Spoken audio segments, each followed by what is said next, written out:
कहा, भगवान आप दीन जनों के बंधु, जगत के कारण के भी कारण, हे प्रभु आप मेरे समक्ष युद्ध के संपूर्ण लक्षणों का वर्णन कीजिए।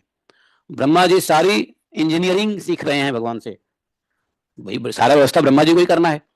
तो थोड़ा मीटिंग हो रही है तो मीटिंग में पूछ ही लें कि कौन किसको क्या बनाया जाए, क्या लक्षण है, नहीं लक्षण है, बिना लक्षण के कैसे समझेंगे है।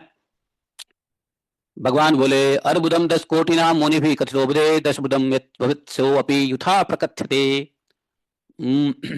देखो, बोले कि 10 करोड़ को 1 अर्बुद कहते हैं, 10 करोड़ को 1 अर्बुद, और 10 अर्बुद को युथ कहते हैं।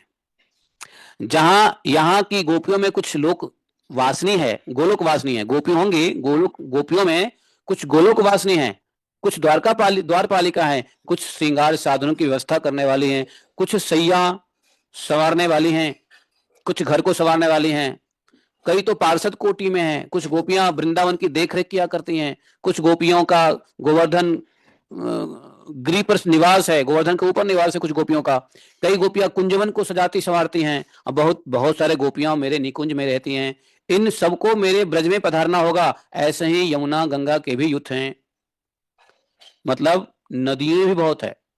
बोले कि गोलोक धाम में जितनी गोपियां हैं, जो कोई पार्षद हैं, सबके सब आना पड़ेगा। इसी प्रकार रमा, मधु माधवी, विरजा, ललिता, विशाखा, माया के युद्ध होंगे। ब्रह्मा जी इसी प्रकार मेरे ब्रज में 8, 16 और 32 सखियों के भी युद्ध होंगे। मतलब पहले तो 8 होंगे, फिर 8 के बाद 16 होगा, 16 के बाद 32 सखी होंगे, इनके भी युद्ध होंगे। तो युद्ध का मतलब क्या हो गया? 10 अर्बुद, 10 अर्बुद कितना हो गया? 10 करोड़। तो 10 करोड़ के ऊपर 10 लगा दो, उतनी संख्या में आएंगे ये लोग, बताओ।